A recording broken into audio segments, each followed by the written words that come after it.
Vegeta isn't the type to play nice with others. That was a given when he was still considered a villain, but even as a hero, Vegeta is less likely to shake hands with his opponent after a fight and more likely to blow that hand clean off with a Galick Gun.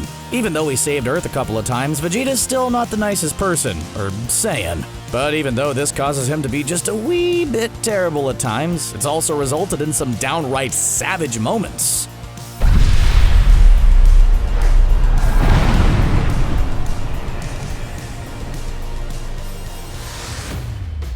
Though you could claim that Vegeta's first moments of savagery in the Dragon Ball franchise were his destruction and later consumption of a bug-like alien race, that's a far more baller move that came a bit later down the line that we wanted to start with. Of course, we're talking about when Vegeta killed Nappa in the coldest of bloods. Think about how savage this moment was. Vegeta, one of the few Saiyans left alive in the entire universe, killed one of the only other Saiyans he knows to exist.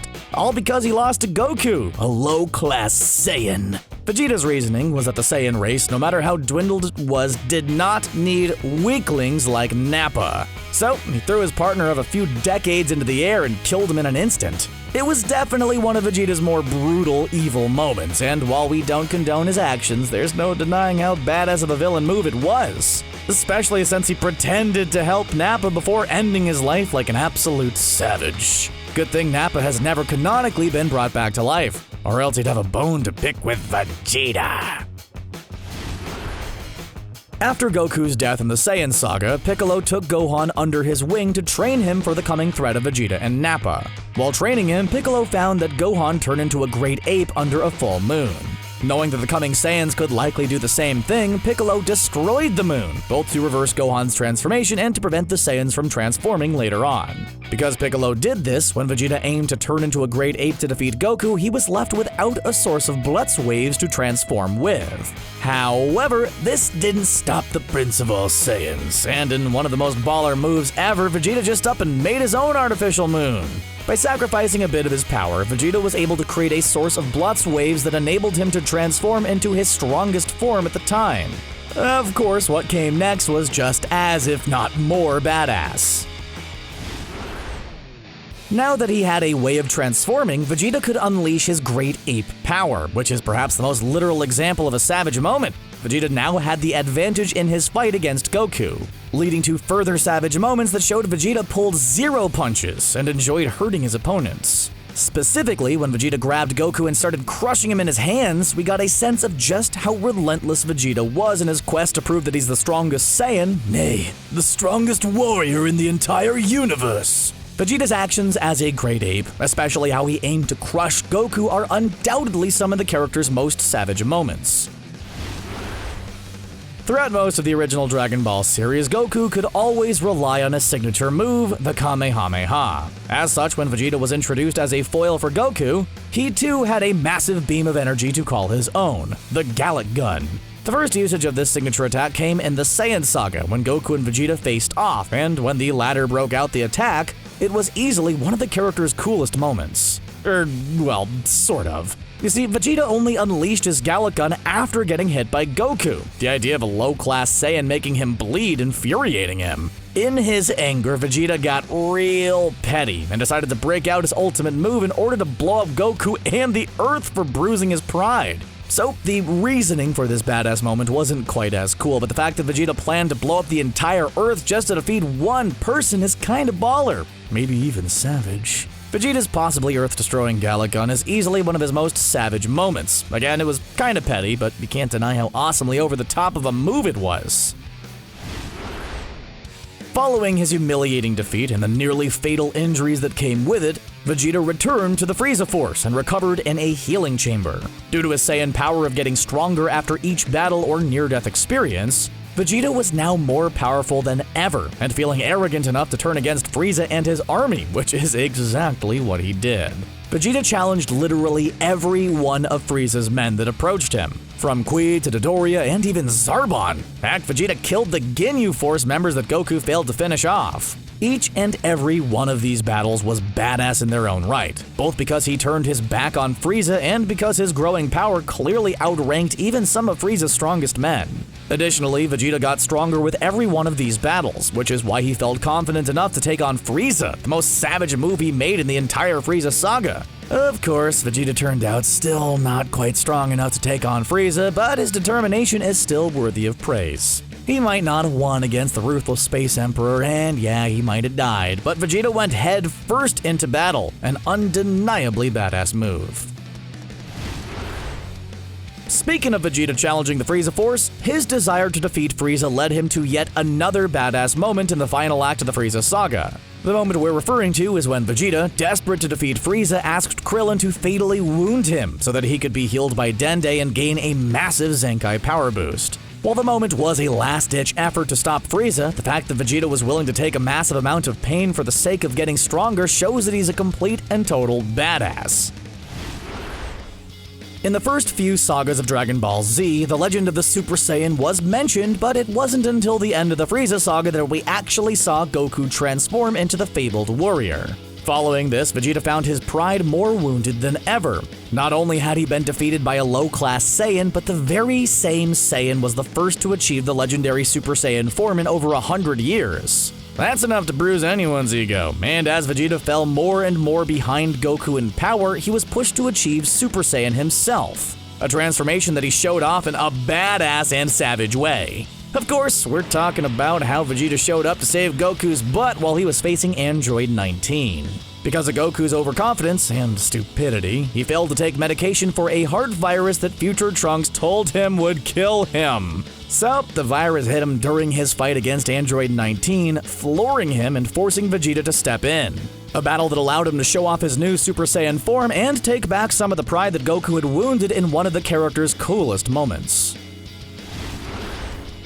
After achieving his Super Saiyan form, Vegeta's pride was renewed. Some could say a bit too much. Why? Because after he'd become a Super Saiyan, Vegeta was more egotistical than ever, to the point of being stupid due to his arrogance and cockiness. Case in point, when Vegeta allowed Cell to achieve his perfect form. It was undoubtedly one of his dumbest moments. However, it was also kind of awesome. We know that sounds contradicting, but hear us out. You see, Vegeta was so confident about his power that he wanted to give the greatest opponent he had ever faced up until that point the opportunity to reach his peak strength. While it was really stupid, there's no denying how baller of a move it was. Vegeta literally didn't care if his opponent got stronger, wanting more of a challenge so he could prove his might. Again, we can't say enough how bad of a decision it was for Vegeta to let Cell become perfect, but his confidence was pretty savage at the end of the day. Seriously, if you were faced with a decision to defeat someone before they got stronger, you probably would do it, but not all too confident for his good Vegeta.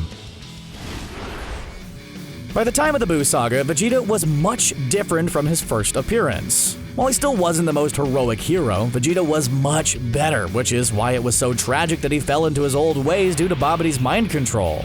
However, the moment was also pretty badass in its own way. The reason we say this is because while it's tragic that Vegeta gave in to his old evil ways, the fact that he was willing to go so far just to have another match against Goku and to prove once and for all that he's the strongest Saiyan out there is pretty dang badass. Seriously, how savage was it that Vegeta not only let Babidi unleash his inner evil, but also unleashed said evil on the audience at the World Martial Arts Tournament just so Goku would fight him? Of course, it was terrible that he destroyed all those people, but the moment was savage as heck. While most fans might not care for the Buu Saga, Majin Vegeta is easily one of the best parts of it.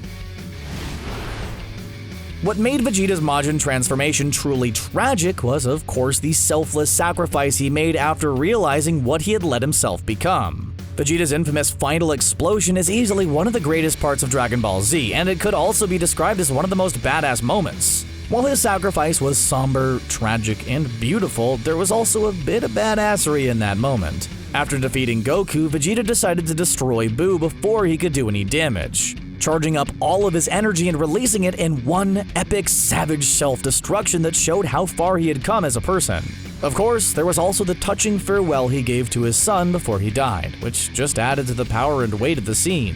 Any way you look at it, Vegeta's selfless sacrifice is one of his best moments throughout the Dragon Ball franchise, and is thus one of his most savage acts. Even though it ended up not keeping Buu down, Vegeta's final explosion is downright awesome. Seriously, the guy blew himself up to kill a bad guy threatening the Earth. How is that not savage, badass, and epic in every way? Fast forward to Dragon Ball Super, and we have a moment almost as great as Vegeta's sacrifice. The infamous My Bulma scene. For those who haven't seen Battle of Gods or the Dragon Ball Super saga that adapted it, there's a scene where Beerus slaps Bulma, an act that enraged Vegeta into going Super Saiyan and attacking Beerus, his love of Bulma giving him a rage-based power-up. The reason that Beerus slapped Bulma was because she was rightfully yelling at him for being the worst party guest ever, and because he's a huge jerk. He straight up hit her for calling him out. Yeah, Beerus, he can be pretty awful sometimes. And he sort of got his comeuppance by way of Vegeta's rage. With the power of that rage, Vegeta was able to go toe-to-toe with Beerus, which is pretty badass on its own. But what makes this moment truly savage was the fact that Vegeta went Super Saiyan out of pure rage, or rather out of pure love for his wife. Anyway, there's no denying that Vegeta was an absolute savage in this moment, since his rage-induced transformation was awesome, and the fight that followed was just as cool. Later in the Universe 6 saga of Dragon Ball Z, Vegeta showed he had no reservations about taking the low road in a fight. Well, he's still a prideful warrior who wants to win fair and square and all that, but during his fight against Megata, Vegeta was quick to exploit the weakness of the robot, being insulted. See, Megata is pretty sensitive, and once he was insulted by Vegeta in their match, he lost the will to fight. So Vegeta took advantage of the situation and knocked him out of the ring. Afterwards, we saw that Megata really took the insult to heart, as he was shown crying later. Though it wasn't really his intention to insult Megata into losing the match, there's no denying how savage it was that Vegeta called him a metal piece of junk, and was able to win because of it. Seriously, he didn't plan to win through insults, but that's just how Vegeta rolls. After that match, Vegeta faced off against Cabba, a Saiyan from Universe 6. Universe 6 Saiyans were shown to be rather different from those of Universe 7. For one thing, they're good guys, offering their abilities and strength to do good in their universe. Furthermore, the Universe 6 Saiyans never had tails and had yet to discover the Super Saiyan form. That is, until Universe 6's tournament against Universe 7. During Cabba and Vegeta's match, the former asked the latter to teach him how to transform, and Vegeta obliged. Well, sort of. Instead of straight up teaching Cabba how to go Super Saiyan, Vegeta opted to teach the Universe 6 Saiyan through a badass trial by combat. While fighting him, Vegeta insulted Cabba, threatening to destroy his planet and otherwise angering him until a Super Saiyan form burst forth from his rage. Sure, Vegeta could have taught him a different way, but no. He insisted on doing things the crazy baller way, showing that even when he's helping someone out, he can be an absolute savage, a point that was cemented by Cabba's defeat, which came mere moments after he mastered going Super Saiyan through Vegeta's Super Saiyan Blue form. Vegeta's aggressive training session wasn't the last time he interacted with the Saiyan of Universe 6, since they had another encounter later on in the Tournament of Power. The interaction in question was, of course, when Vegeta brought up his promise to Cabba to meet the leader of the Universe 6 Saiyans. Cabba stated that this wouldn't be possible due to the fact that one of their universes would be erased. Without missing a beat, Vegeta responded to this by saying he'd wish the Universe 6 Saiyans back to life when he won the Tournament of Power. Cabba was elated at this promise, quickly stating that he would do the same. Of course, Vegeta responded to this claim with a savage reply, telling Cabba not to get cocky and assume he would win against Universe 7. Man, Vegeta's ego really doesn't let up. Vegeta's first self-destruction was undeniably one of the greatest moments in the entire Dragon Ball franchise. And while his second final explosion had a bit less importance behind it, it was also one of his most savage acts. This moment came when Vegeta was facing off against Toppo in the Tournament of Power. When it seemed like his opponent and his newfound Destroyer God powers were too much to handle, Vegeta broke out his last resort attack, the very same move he used in an attempt to destroy Majin Buu, the final explosion. After saying a silent goodbye to his family, Vegeta unleashed and ignited all of his energy at once, blowing up in a massive explosion that knocked Toppo out of the tournament arena in an instant. But that's not the only reason why this self-destruction was so badass. On Toppo defeating Toppo, Vegeta actually managed to survive his own self-destruction. How awesome is that? The move is literally called the Final Explosion, and it's meant to sacrifice himself, but he survived. If that's not epic, we don't know what is. Regardless of the why or the how, surviving his own self-destruct move is pretty freaking awesome, proving that Vegeta is truly savage. So, there you have it, Vegeta's most epic savage moments. Did we leave anything out? Which of these was your favorite? Has Vegeta lost his savage edge in recent sagas? Let us know down in the comments below, and don't forget to subscribe to CBR for more Dragon Ball videos. Thanks for watching.